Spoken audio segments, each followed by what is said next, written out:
this video is going to go over several problems on your 10.3 homework. So if you have any questions on these, be sure to follow along with the video. So this graph tells us the total sales of tickets to a school performance. So on the x-axis, we can see the number of tickets. So 1, 2, 3, 4, and going up, we can see their total sales is counting by 2, 4, 6, 8. So make sure you pay attention to the scales that the axes are counting by. So this first part asks us to write an equation that relates to the total number of tickets sold. So we're going to use T for the total. So this is going to be our answer here, this axis here, and N is our number of tickets. So I'm going to just make this chart to help me see what is happening here. So here's my N, here's my T. So looks like when they sell one ticket here, it costs $4. So one ticket cost $4. When they buy two tickets, that cost $8. So I can see a pattern. I'm just going to do one more to double check. And 3 tickets is $12. So we need to figure out what is this pattern that's happening here? And here they already gave us this unit rate. One ticket is $4. So let's see if there's that same constant rate. So this would be times by 4. So now 2 tickets is $4. So each $4. 2 times 4 is 8. They bought 3 tickets, each at $4. 3 times 4 is 12. So every time they're taking N and the number of tickets, and they have to multiply that by 4, and that's going to equal our total. So whatever we did here, we do that to the variable, and it equals the other one. So now we know there's 125 tickets sold. That's N. This is N for the tickets sold, number of tickets. So we can use our equation for N equals T. So we can plug this in, do 4 times 125, and that will tell us the answer to T. So number 2 tells us that a table shows the relationship between M, mass. So here's our mass. So M is on the bottom.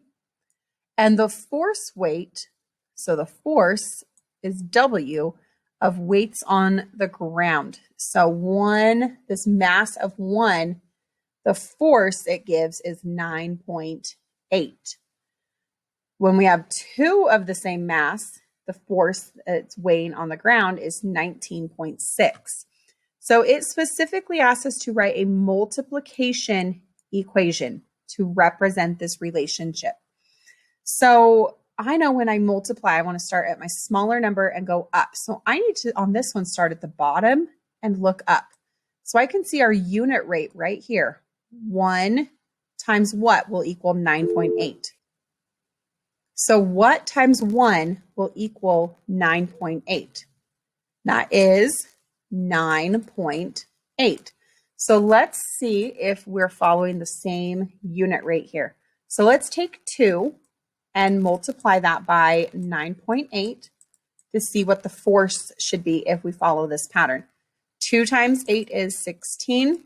2 times 9 is 18 plus 1 is 19. We have 1 decimal place. So yes, that same pattern of multiplying by 9.8 is being followed each time to get from M. So we're going to take M and multiply it by 9.8.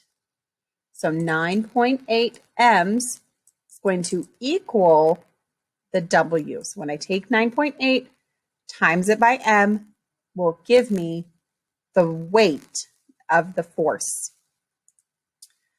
Number 3 wants us to write an equation to represent the graph. So when I see these graphs, I really like to write out a table just so I can see what is happening in a numerical form. So here's my x-axis, and here is y. So we always go over, then up or down. So we're going to go over 1, and I'm not really sure what this one is. It's kind of in the middle here. So 1 and something, I'm not sure yet. So I can see here is 2, and halfway between 10 and 20 is 15. So I can see that one is really clear. Over 3 up something again, right? I don't know that one. Over 4 up 30. So that one is a little unclear. Oh, sorry, that one is not unclear. The one above that was. So we can see this pattern. So I can see, right, 2 to 4, that doubled, 15 to 30 doubled. So I am following a pattern, but I've got to figure out what this one here is. So let's set up this proportion. So we've got our x's on top, our y's on bottom. So we have 2 to 15 over 2 up 15. And I want to know, when I went over 1, how many was I going up here? So 1 times 15 is 15. Going to divide by 2. So 15 divided by 2. So that goes in there 7 times is 14. 1 left over, bring down my 0. 2 goes into 10. 5 times, make sure you bring your decimal up. So every time it goes over 1 full unit, it's going up. It's increasing 7.5 on the y. So I went over 1, up 7.5, over 1, up 7.5, over 1, up 7.5. So it's following that same unit right there. So every time to get from 1 to 7.5, I had to multiply by 7.5. 7.5 times 2 is 15. So my pattern is that we're doing 7.5 times. These are all represented by x. So 7.5x equals, the other variable is y. So once you find that pattern, give it to the variable, do the same thing, and it equals the other variable. So lots of times we need to be able to find this unit rate. So if it doesn't give it to us, we want to make sure we find that. So here I can see I've got my x and y axis. So this one went over 0, up 6. So over 0, up 6. So there's my ordered pair. Here we have halfway between 2 and 0 is 1 and 7. 1 and 7. And next we have 2 and 8. 2 and 8. And then we've got 3 and 9. 3 and 9. So I can see this nice unit right here with 1 unit. And to get to 7, I would have to times by 7. But if I do 7 times 2, that is not 8. So I am noticing that we are not going to multiply. This is not following a unit rate constant pattern. So let's look instead what is happening here. How can I get from 1 to 7 if we're not multiplying? I know I need to get bigger. We can add 6. So let's check out that pattern. If I do 6 plus 0, that's 6. 6 plus 2 is 8. 6 plus 3 is 9. So this time we're taking our x and we're adding on 6, and that equals y. So just because one of them can multiply by 7 doesn't mean they all can. In order to write an equation, they all have to follow that pattern. So find the pattern, give it to the first variable, do the same thing. So we want to add this on to x, and it will equal y. Okay, number 5 has us writing an equation to represent the table. So before we were doing these ones where I made my table, this one's already giving us the table. But I am noticing here, right, there's no unit rate. I can see these are counting by 3s. So this added on 3, added on 3. We're adding 3 here, adding 3 here. So we need to see what's happening to go across. So I'm noticing to get from 0 to 11.2, I can't times it by 11.2 because that would equal 0. So let's try adding. So we have 14.2. That's our answer. So 3 plus x should be 14.2. So I want to get x all by itself. So I need to take away 3 from both sides. Remember, this is 3.0. So we're going to subtract here, and we end up with, oops, sorry, that's a 2, 11.2. So we added on 11.2. So add on 11.2, makes that one true. 0 plus 11.2 is 11.2. 6 plus 11 is 17 plus the 0.2. So it looks like every time we're taking x, whatever x is, and we're going to add on 11.2, and that's going to equal y. So now we want to look at number 6 here. Write the equation. So 0 to 0. So I could times by 0. I could times by 4, and that would be 0. I could add on 0. Like this has an infinite number of things. I could times by any number, and that would make it true. So 2, let's see if we're adding here. The only thing I can add though is 0. 0 plus 0 is 0. So 0 plus 2 is not 17. So I don't think we're adding on 0. Oops, that was not an eraser. That's okay. So I have 2 here. How can I get to 17? Right? We already said we can't add. That wasn't following a pattern. So I'm going to set up these proportions. X on the bottom, Y on the top. 2 to 17. I want to know if I have 1, how much that is. So 1 times 17 is 17 divided by 2. That's not, sorry, I'm making this video on a Friday after school, and it is Valentine's Day, and we've had a lot of sugar today and played some basketball, and I think my brain is a little tired. So 17 divided by 2. So I know can't go into 1, but it goes into 17. 8 times is 16. 1 left over, so I can bring down another 0. Goes into 10. 5 times. So I can see that 8.5 times 2 is 17. So let's take this one here and make sure that same pattern follows. So we're going to take 8.5, we're timesing by 10.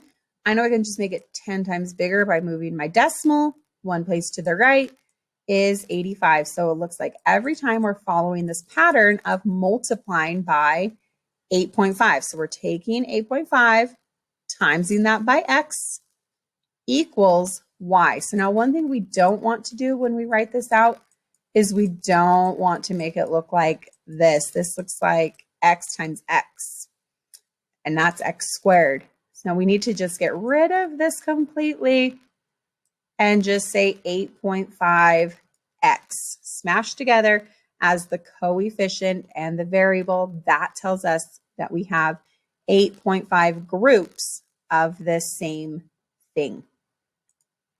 Okay, we are going to skip over to number 12, and we are combining like terms. So if you remember, we still have to follow our order of operations. We can only combine things that are the same. So we can only combine x's together. We can only combine x squareds together. We can do any numbers together as long as they have the same variable. So we're, still going to follow our order of operations. So we're going to start with our groups. So I have x squared minus 3, and we don't know what x is, so there's nothing I can do here to combine x squared and 3. So let's go look if we have any. So our groups are done. Let's see if we have any exponents. I do have an x squared, but there's nothing. I don't know what x is still. I have an x squared here. I still can't do my exponents. So now we're looking for multiply and divide. So here's a multiply problem. So we're going to distribute this 4. 4 times x squared is 4x squared. 4 times 3, so we keep our same sign, minus. So 4 times 3 is 12. Let's bring everything else down. Plus 2x squared plus 8. So all I see is add and subtract. So we're done with our multiply and divide. So now we're just going to go left to right and combine anything that is the same. So we are going to put our squareds together. So I have, here's an x squared. There's 2, 3, 4. And then over here we have 2 more. So how many, when we're just adding these together, how many of these do we have all together? So that's your first part there. And then our next part, we have these numbers. We need to think about, what does this mean? Because right here, I'm noticing I've got negative 12. So let's draw ourselves out a number line here. So here's 0, 1, 2, 3, 4, 5, 6, 7, 8, 9, 10, 11, 12. I'm over here at negative 12. So we have our x squareds, this many is our first term. Now I have negative 12, and I'm going to add on 8 to the right. We're not going 8 smaller, that would be subtract. We want to go 8 to the right. 1, 2, 3, 4, 5, 6, 7, 8. So we're still on the negative side. We're at negative 4. So here's my first term. We have 6x squareds minus 4 when we put everything together. So I don't have any other x squareds. I don't have any other just numbers. So we've put all the things we can together. So we had to go to the negative side because we were already at negative 12. Even if we started at 8 over here, 1, 2, 3, 4, 5, 6, 7, 8, and we minus 12, 1, 2, 3, 4, 5, 6, 7, 8, 9, 10, 11, 12. Either way, we get to the same location, which is negative 4 here. So when we're combining, you still have to follow the order of operations. You can only put things that are the same together. Hey, if you have any other questions on your homework, please let me know and we can find a time to meet together.